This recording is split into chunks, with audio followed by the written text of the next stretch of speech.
And welcome back. And it's the 17th of Jan today, a higher plus for the 5-a-day questions. Let's just go to the first one. Okay, simplify fully. Now, there's a bit of exam logic going on here, isn't there? Because the fact it's asking me the question means something must cancel. So I can use that to help me do the question a little bit. I think, to me, the numerator most obviously is the easier one to factorise. It's difference of 2 squares, so I know it's going to be 2x minus 5 and 2x plus 5.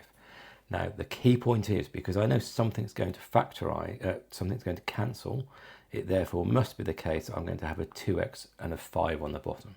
I don't know whether it's the plus 5 or the minus 5, but I know it's going to be one of those two. Otherwise, the question wouldn't really be going anywhere. Now, because I know, and now looking at the denominator, I need 6x squared. I've got 2x, so it must be the case that I multiply that by 3x to give me 6x squared. And similarly, I want 10. I technically want minus 10, but I don't know which way around my signs are. But I do therefore know that this must be a 2 because 5 times 2 is 10. So the next question is then, where's the plus and minuses go? Well, if we work it through, so I've got 2x times 2 is 4x, and 5 times 3x is 15x, and I want to combine those numbers in order to give me minus 11, so it must be minus 15 plus 2. So actually this one falls out relatively nice. I'm using the fact it's a question to help me solve the question. I'm going to cancel the 2x minus 5s, and that's going to give me 2x plus 5 divided by 3x plus 2. Not a terrible question at all. Next question. Okay, so this is obviously a transformation question. It's giving me a graph of f of x. You have no idea what that graph is, but it just tells you want to translate it. And what it's really saying is what is happening to these key points here, and what does the shape of the graph roughly look like? Well, the way that I teach this, and again, this is not proper maths, it's not official maths, but it just helps me think about it. If I'm doing x plus 1 in brackets, that means I'm taking away 1 from all the x values I can see, and I'm leaving the y values all the same. So if I do a down here, my 2 is going to remain a 2, and my 4 is going to become a 3. Doesn't matter about scale here, because again, you're just sketching something, as long as you've got the right values in. So 3 and 2, and that should be okay. Now, I've said that's okay. I'd actually probably do a slightly better job of making sure I'm replicating the line, because I don't want to make it look squashed. Next question.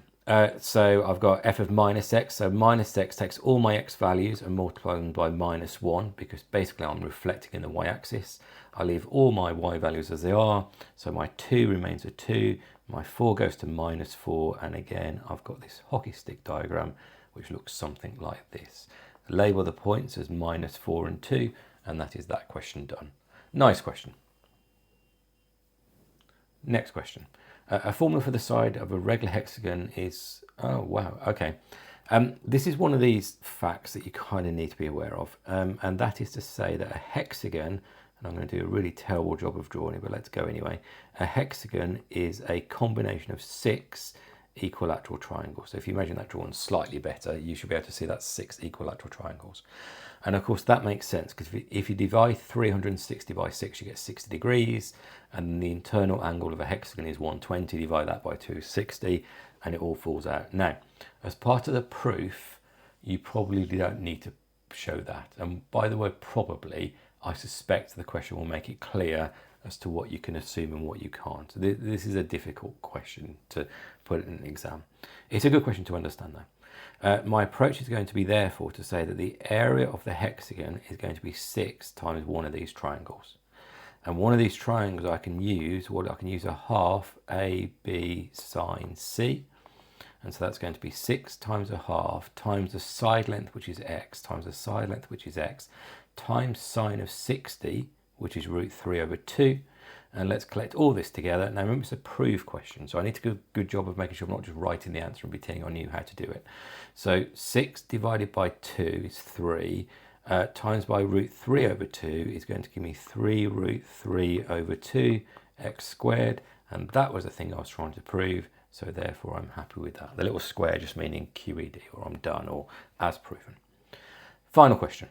The straight line L1 has equation 3x plus y. The straight line L2 is perpendicular to the line, so it's a perpendicular line question, and through 8,2, find the equation of L2. Okay, so I need to start by looking at L1, and I can rearrange L1 to say y is equal to minus 3x plus 1 which means the gradient of L1 is equal to minus 3.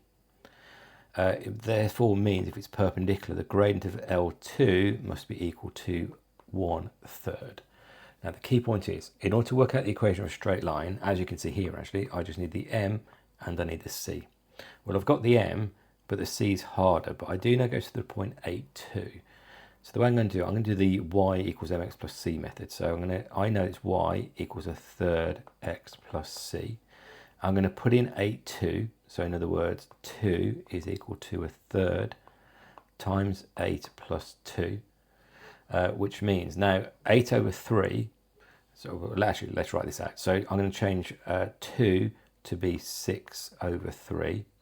And then I'm going to take away 8/3, and that's going to give me c, which is going to be negative 2/3. And so my final answer is going to be y equals 1/3 x minus 2/3. And that is today done. Well done if you got those questions today. Nice little mix of questions, as ever. And you'll probably hear me say this many, many times throughout these videos. These are great questions. They really do help you think about what you know and what you don't know. Usual thing, drop a comment below if you've got any questions. Leave a like to the video, and of course subscribe to see the next one coming. Thanks all.